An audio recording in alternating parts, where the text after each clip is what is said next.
Hello students, this is your physical education teacher Llewellyn Pinto, and today we will learn about Ashtanga Yoga.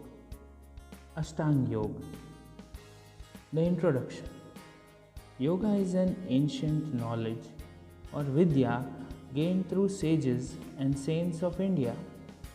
It is our responsibility to protect such a valuable hereditary wealth. Yoga is an art of living. In the Indian culture, 6 dharanas have very much importance. Yoga Shastra is one of them. Maharshi Patanjali studied Yoga Vidya scientifically and wrote Patanjali Yoga Sutra. Since then, yoga is called effective tool of purification of mind. We are born as human beings.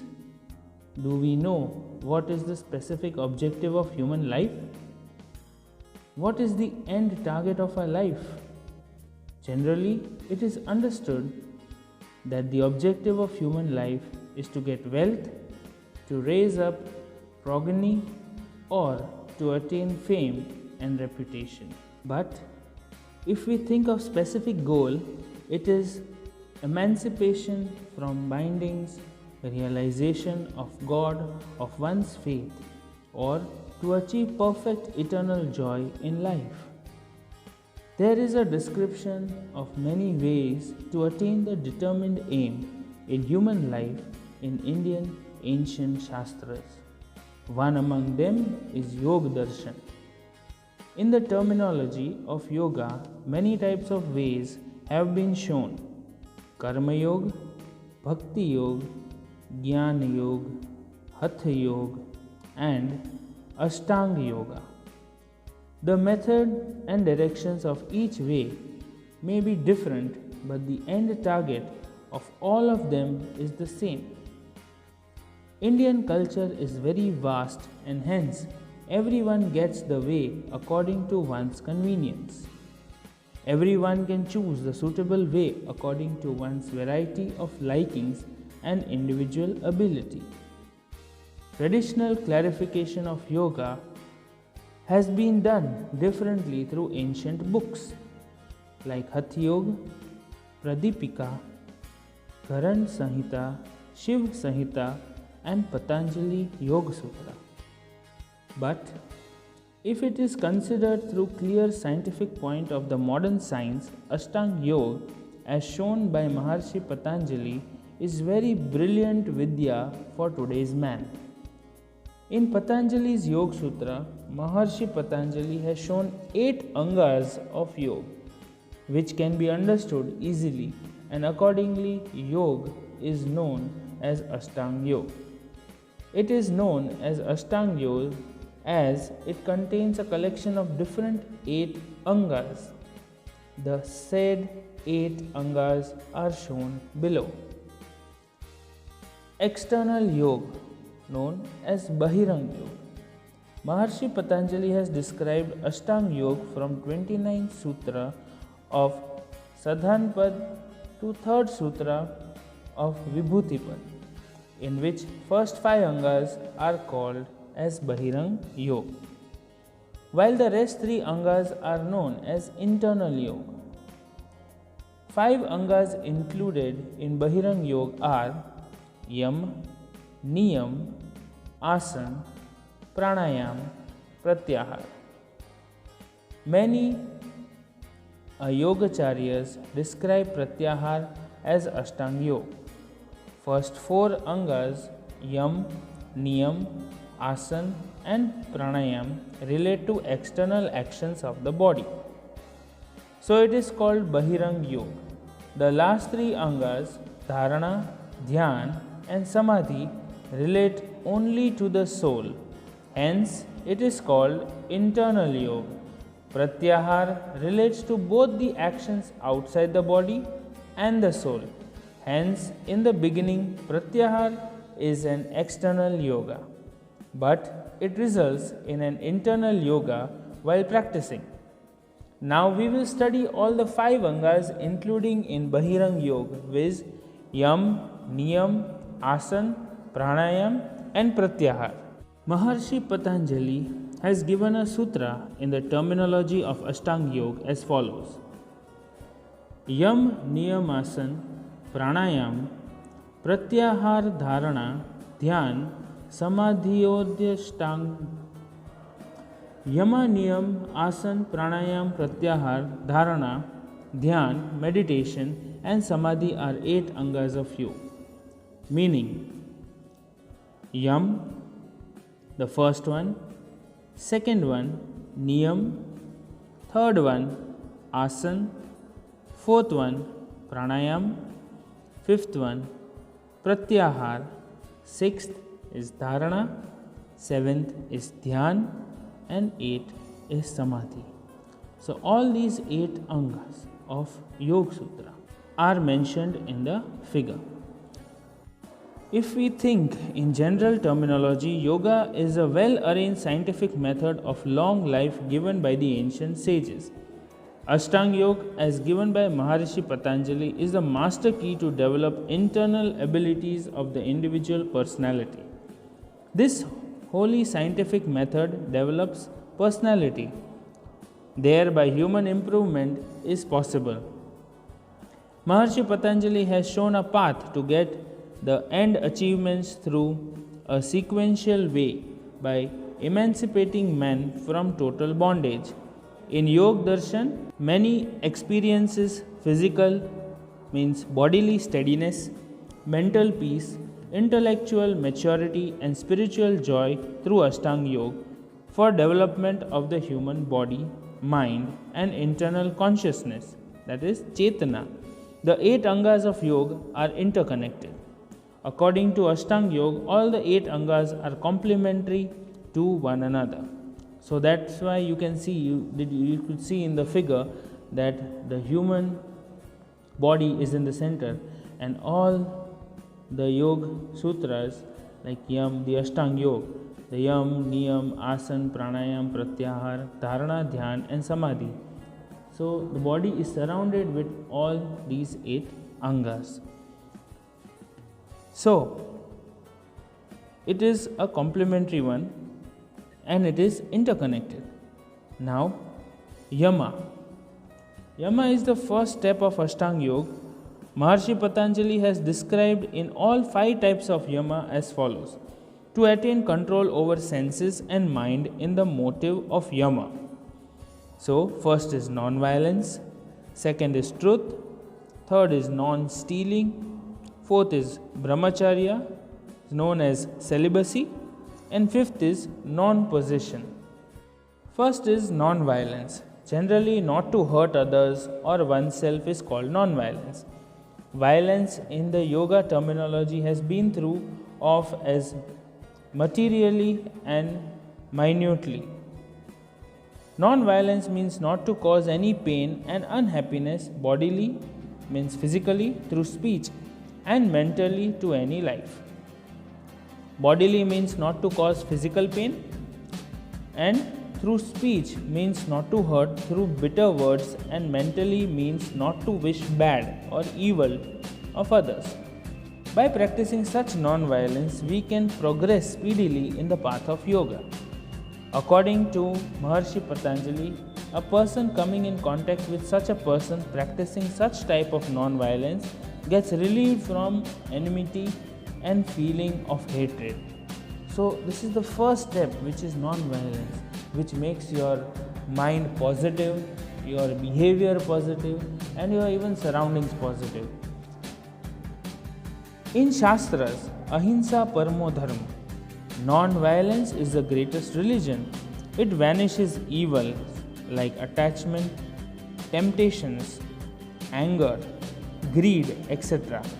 So these are the attachments which you get through, and violence comes through that.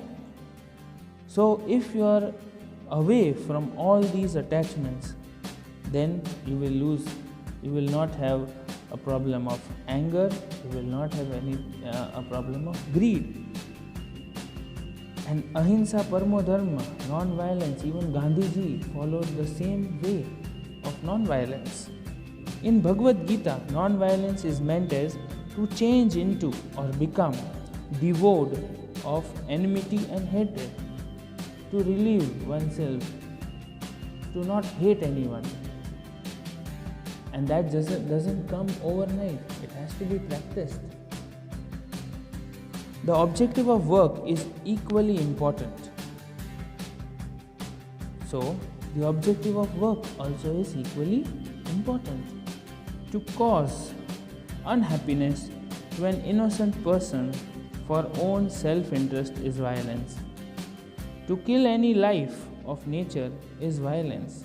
But when a doctor makes a patient hale and healthy by giving unavoidable pain to his body is not violence.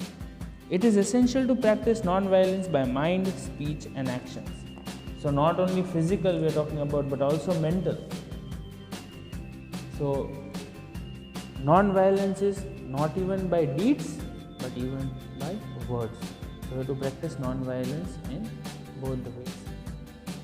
Okay, then comes truth. Truth means to speak truth, truthful. But acceptance of truth values, true values of life, and total abundance of speaking false is called truth. It is a general terminology of truth, to tell the thing in the same form as what we have heard. But this definition of truth is incomplete. It is essential to understand the extensive or vast form of truth. In psychological remedies, many a times a patient is recovered by speaking what is not true, but then it is not untruth. Thus, the concept of truth is to be properly understood. One who practices path of yoga is required to make effort to become veracious along with the spirit of adventure and honesty. Mind engrossed in untruth experiences constant unrest and remains always delighted with practice of truth. So by telling the truth, by speaking truth, your life and your surroundings also change, because if you speak untruth and if you speak false, what happens? Again, the same negative energy comes into your life.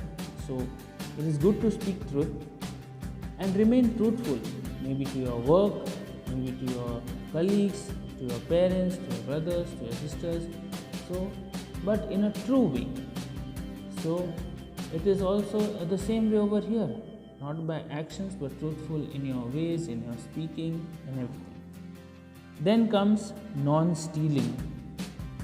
Non-stealing means not to steal, to seize anything belonging to other, considering it as one's own, or to capture right over it, is nothing but theft. We say, if we talk about land and all those things, so this is my land. Even though if it is not your land, you claim it as it is your land. Or any object, or anything. You borrow it and you don't give it back. That is also called a theft. So, non-stealing. Non-stealing, which belongings are not yours, you have to return it back or not claim it.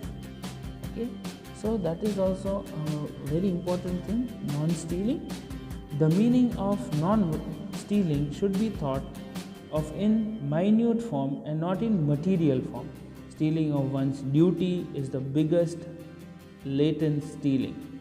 Stealing of time is also stealing, as stealing of thoughts is also considered as stealing.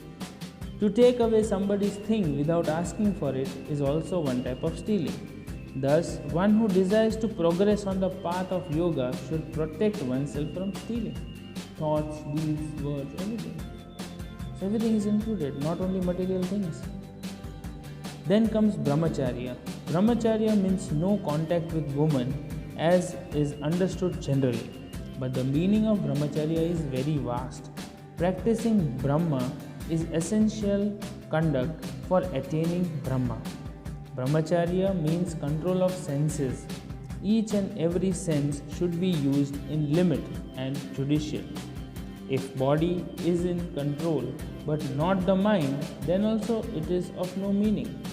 Hence, practicing of brahmacharya should be done with mind, speech and actions. Semen, strength or valor, vigor, as shown in Shastra, should be seen not as physical only, but as in the form of psychophysical form. Practicing brahmacharya helps accumulating internal light and energy, and thereby spiritual progress can be attained speedily. Then comes non-possession. Non-possession means not to hold anything over and above one's own necessities. Anything useful in life, if not needed, even then to hold it is possession. Hence, sadhak who practices non-possession should keep minimum and essential necessities, and that too with perfect satisfaction. Non-possession should not be on simple material layer but on mental layer also. The stronger the feeling of non-possession, the greater the experience of true joy. So when you are wanting possession on something, then it also turns into greed. If you are relieved from possession, wants, needs, then you can live a better life and you can experience true joy. Maharishi Patanjali has instructed these 5 yamas to get control over senses and mind. In fact, these 5 yamas guide a person how to behave with other people in society. If more and more persons in society practice them in their day-to-day life, there would be happiness, wealth, peace, and harmony in society. Then comes Niyam. Niyam, the second step of Ashtanga Yoga of Maharishi Patanjali. He had laid 5 niyams just like yama as follows. A person desiring to have development of life has to practice these niyams: purity, satisfaction, penance, swadhyay, regular studies, contemplation of God. First one is purity. Purity generally means cleanliness or holiness. This purity can be of 2 types: external purity and internal purity. Activities like bathing, etc., is external purity. Internal purity is also necessary over and above external exposition of personality. Purity of mind along with purity of body means to remove all evils like pride and vanity, jealousy, attachments, hatred, and unhappiness. Internal purity is indeed first niyam of yoga. Second is satisfaction, contentment. Satisfaction means satisfied with what is and as it is. Contentment is a very useful thing for sustaining body. Satisfaction is the root of happiness and desire is the root of unhappiness. Hence, if one has to be completely happy, one must be satisfied with mind, speech, and action. Simple living and high thinking is the characteristic of contentment. Contented man lives with delight and joy. To keep sustaining in this delight in any situation is the second niyam of yoga. Third is penance, tap. The word tap is formed from the Sanskrit root tap, which means to be heated. Impurities in gold get removed by heating much. It is necessary to perform this penance physically and mentally without any expectation of fruit. Penance performed with mind, speech, and action without any self-interest leads to achievement.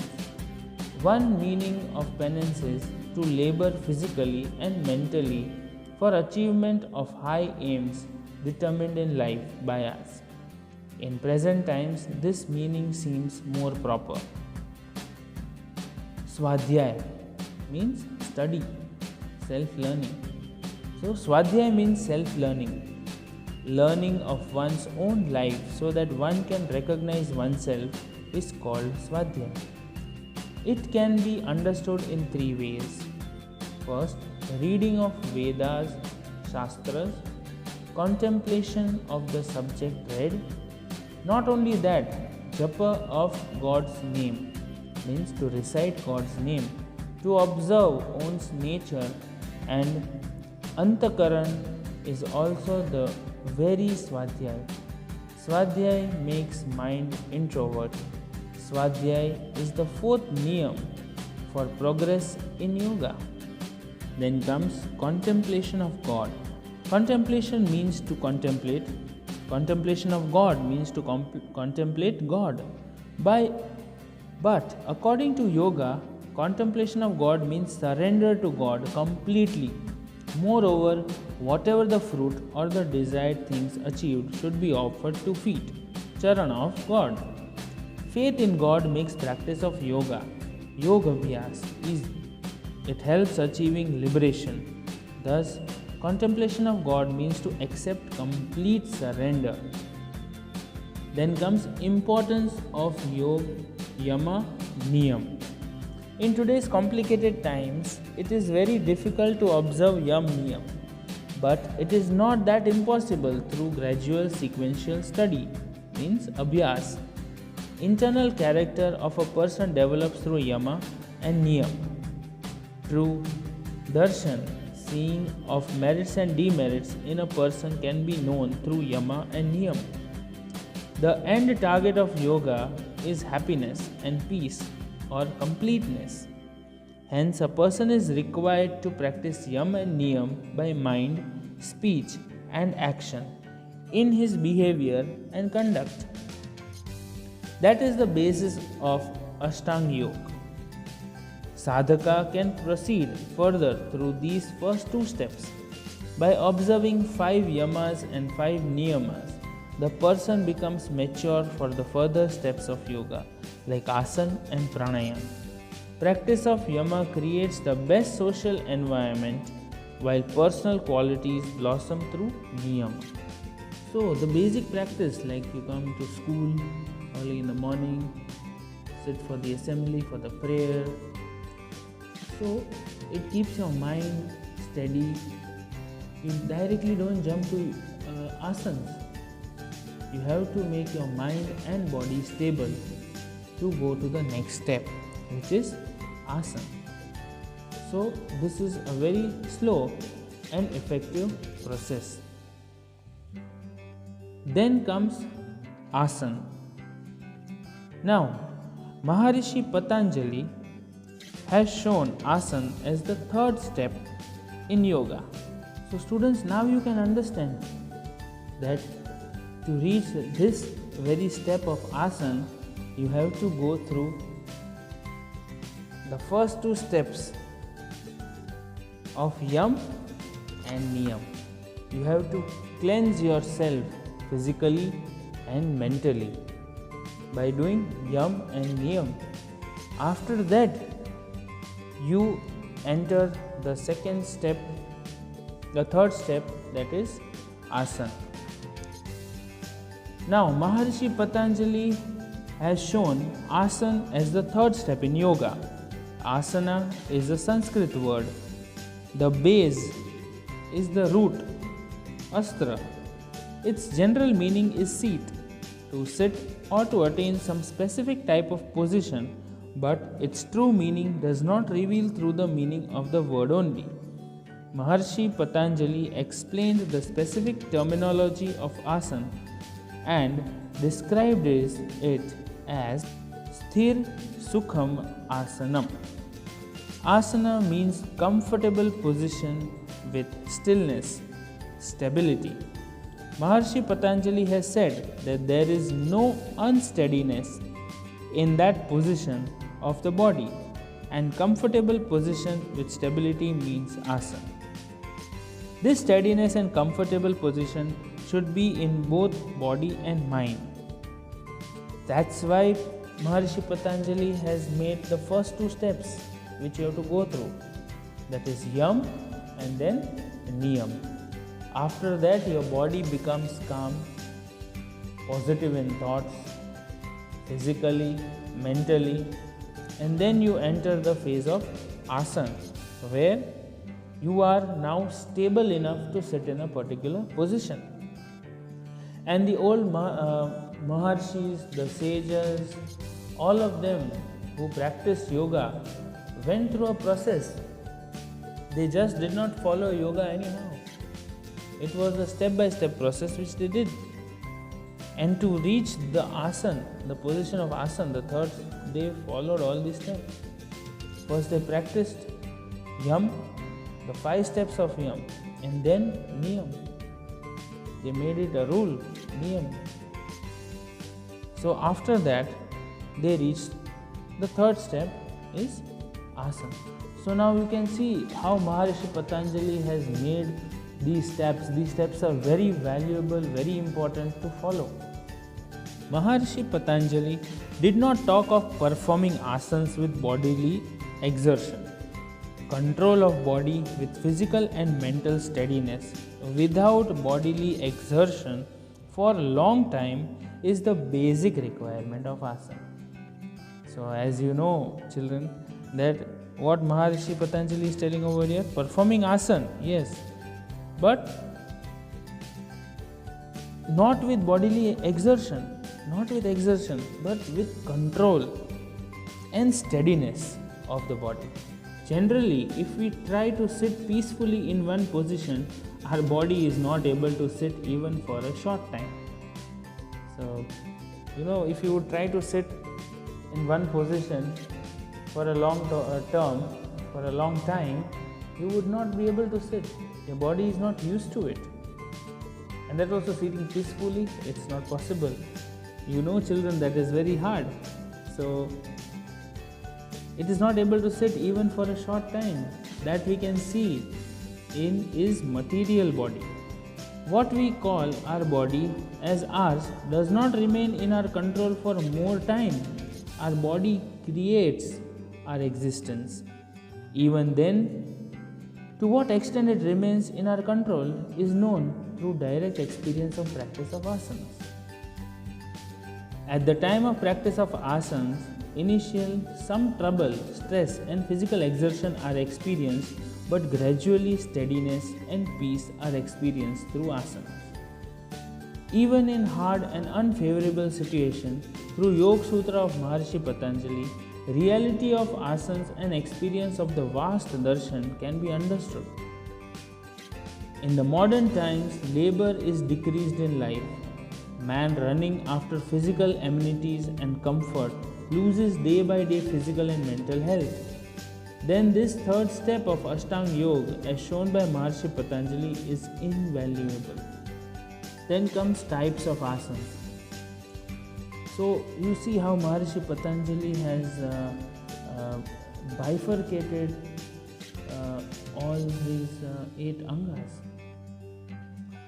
Then types of asanas. Asanas have effect on body and mind. Accordingly, there are 3 types of asanas: meditation asana, health asanas and relaxation asanas. Meditation asanas. Some asanas are performed for pranayam and meditation for a long time.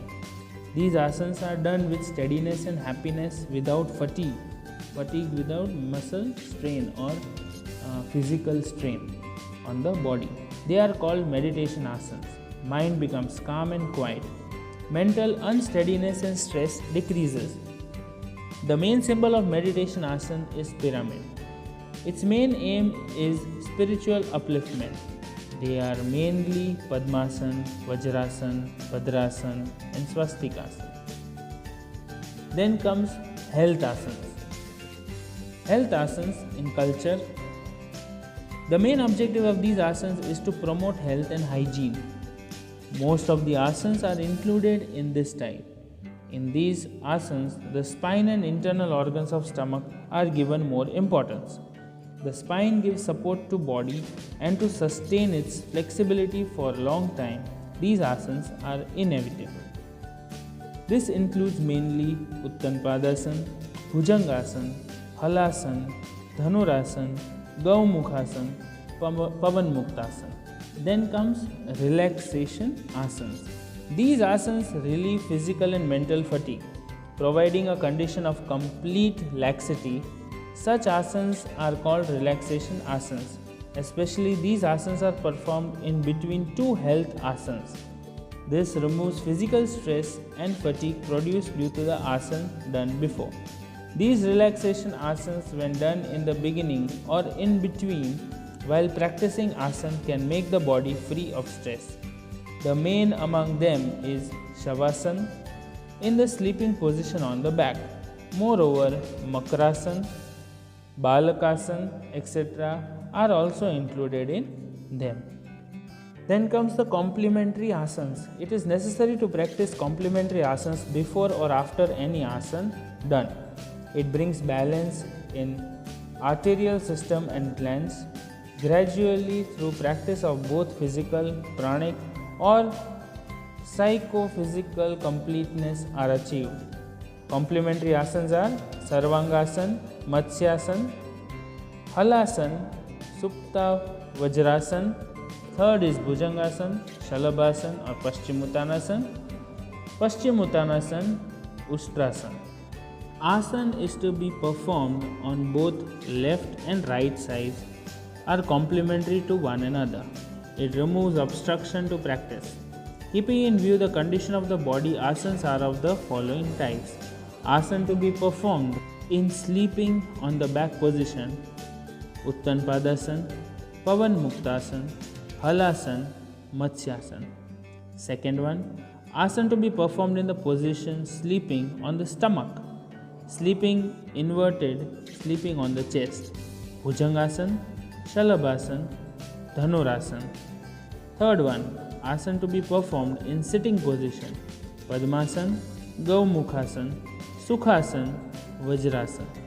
And the fourth, asana to be performed in standing position, standing on feet: Ardhakati Chakrasana, standing on knees: Ustrasana, Mayurasana.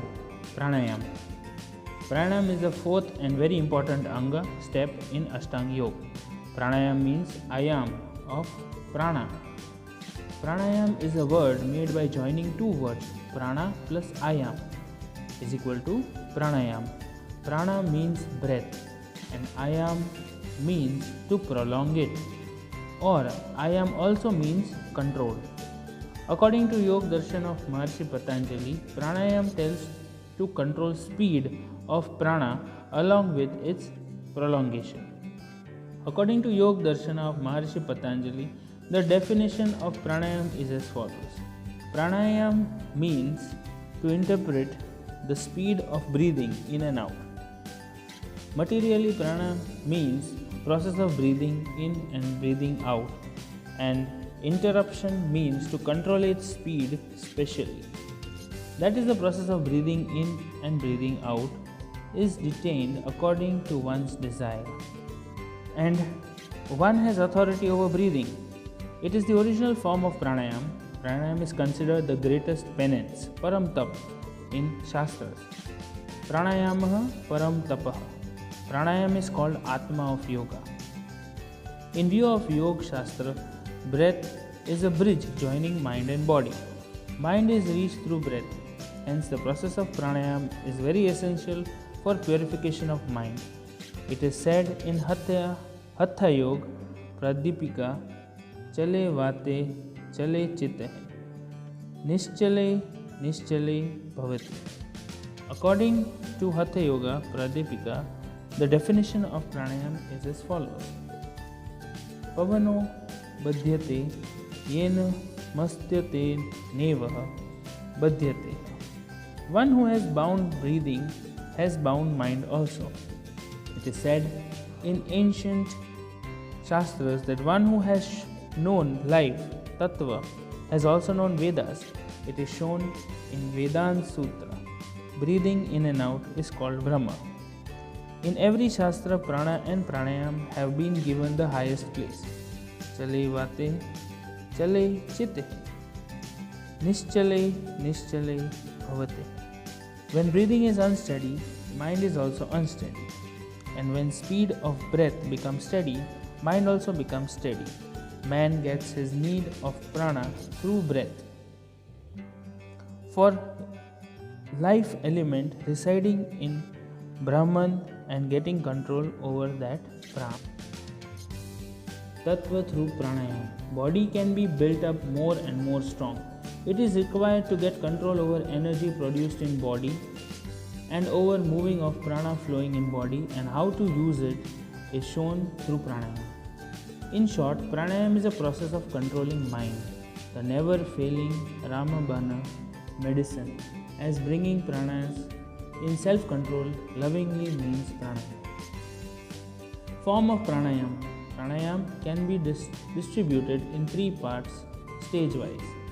Purak, inhaling the air. Kumbhaka, retention of breath in body. To hold. And Rechaka, exhalation or releasing breath. Pranayama is in complete form by a group of these three processes. In Shastras, Kumbhaka itself is shown as original pranayama. Retention of breath in pranayama is very important. There are two types of Kumbhaka. Internal Kumbhaka to retain breath in the body, and external Kumbhaka to retain breath outside the body. The general meaning of pranayama is just like to retain breath, but it is the best key to get control over antakaran. Antahakaran means mind. Hence, it can be said that pranayama awakens not only physical strength but also the latent strengths hidden in the depth of the unconscious mind. Practice of pranayama can bring miraculous results, but if it is not practiced properly, then it is very harmful. All the diseases are removed by practicing pranayama properly, and its improper practice may cause diseases.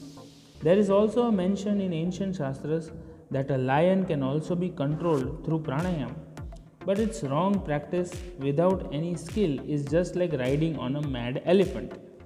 Swami Satyanand Saraswati has explained pranayama that due to practice of pranayama, obstructions in pranayama kosha, pranayama kosh, second of these 5 sheds of the sun, which is made up at 5 pranas, namely prana, apana, samana, udna and vyana, are removed. Healthy body is built up. Competency to hold prana tattva and to express it is achieved. In modern times, prana is believed simply as a method of breathing in and breathing out, but is not simply an exercise of breath. Then comes types of pranayama. Maharshi Patanjali has not mentioned anywhere names of pranayama in Ashtanga Yoga, but according to standard granthas mainly, there are standard 8 types of pranayama. Surya Bedhan pranayama, Ujjayi, Shitkari, Shitali, Bhastrika, Brahmari, Murcha, Plavini. Now, in Hatha Yoga Pradipika, only these 8 types of kumbhaks are shown. For an ordinary person, practice of Anulom Vilom Pranayam, Surya Bhedan, Bhastrika, Brahmari Pranayam are essential. Minute practice of pranayam where in steadiness of body, breath and mind is very necessary. Hence, pranayam can be practiced in certain special asanas. There is a description of mainly 4 asanas in Shastra. They are called meditation asanas: Padmasana, Siddhasana, Shavasana, Swastikasana. Moreover, pranayam can be practiced even in other asanas like Vajrasana, Bhadrasana or Sukhasana. Useful mudras, movements of body in yogic practice in pranayam. In pranayam, certain hand mudras are used. Mainly a hand mudra, namely Pranav mudra, is used to open or close both the nostrils of nose with the help of hand. Benefits of pranayam. Pranayam makes body healthy and comfortable, but mind also becomes comfortable and delighted. Second benefit, external and internal, all the impurities of body get removed. Third one, longevity is achieved through pranayam. Fourth one, it increases concentration, memory, decision power or expression power. Fifth one, pranayam brings strength of body, purity in arteries and concentration of mind. The greatness of pranayam has been explained in Shastra as pranayam destructs all sinful acts. All physical and mental diseases are removed through pranayam, but its constant practice helps to attain spiritual strength and delight. Sat Chit Anand form. Maharshi Patanjali says, Tataha Shishyate Prakashavaranam. Pranayam removes obstacle to light and of attachment to knowledge and achievement of knowledge. Becomes natural and easy. Then comes Pratyahar. Pratyahar is the fifth limb of Ashtanga Yoga. It is called the gateway of internal yoga. In Pratyahar, there are two words joined. Prati means in the opposite direction. Pratim Aghat means Pratyaghat, the opposite direction of Aghat. Ahar means food, but in a broad sense, Ahar means to take in beats through senses. Our five senses of perception and their food, Ahar, are as follows. You can see the five senses, and the aid is eyes, ears, nose, tongue, skin. Then the sense organs, seeing, hearing, smelling, tasting and touching. And food, visuals, words, smell, taste and touch. So if the first thing, if we see eyes, then the sense organ is seeing, and the food, visual. So you are for eyes, the food is visual, what good you are seeing. It explains what good you are seeing. If you see something bad, means bad thoughts come to your mind. If you see something good, good thoughts come to your mind. Second one is ears. Sense organs, hearing. And what are the food? The words. So if you hear good words, then you will have a positive sense of hearing, positive attitude. Then comes nose, smelling. You understand, students, that if you take good fragrance, if you smell good fragrance, then what happens? You will feel very delighted, you will feel very calm, you will enjoy it. But foul smell or bad smell, you would not enjoy. Then comes taste, and the same thing, tongue and tasting things. If, for example, food at home, your mommy prepares very good food, then you like to eat it, you eat more. So the taste also, okay. Then comes skin, touching. So with a good touch, the touching senses, if someone pinches you, what will happen? You will feel hurt. So in the same way, good touch, okay. So the food is good touches. Thus, all five sense organs are inclined towards one's own ahar, food. Pratyahar means to help them incline towards the opposite direction, mind. Pratyahar is in the beginning, psychophysical and then mental process only. Its practice helps the mind to turn back from external events of the world and worldly subjects to internal consciousness, Antah Chetana. This process is called Pratyahar. A tortoise is the best illustration of Pratyahar. As the tortoise contracts its organs towards inside, in the same way the sadhaka of Pratyahar turns back his sense organs toward inside, internal consciousness. This way purity, steadiness and peace of mind are achieved. Then the sadhaka becomes eligible for internal yoga, antarang yoga, dharana, dhyan, meditation and samadhi. So you can see there are two ways where the sense organs move. Now you can see in the figure, sense organs in the center, one side goes words and the other side goes mind. So towards the mind is Pratyahar and towards the words is your food.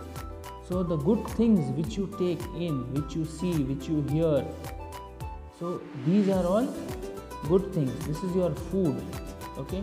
And if you consume good food, you will be healthy, you will be full of strength. But if you consume bad food, what will happen? Yes, you will get sick. So in the same way, words, deeds, in practical, in mind, it has to be good. Okay students, so this is chapter number 2 which we have completed. Thank you.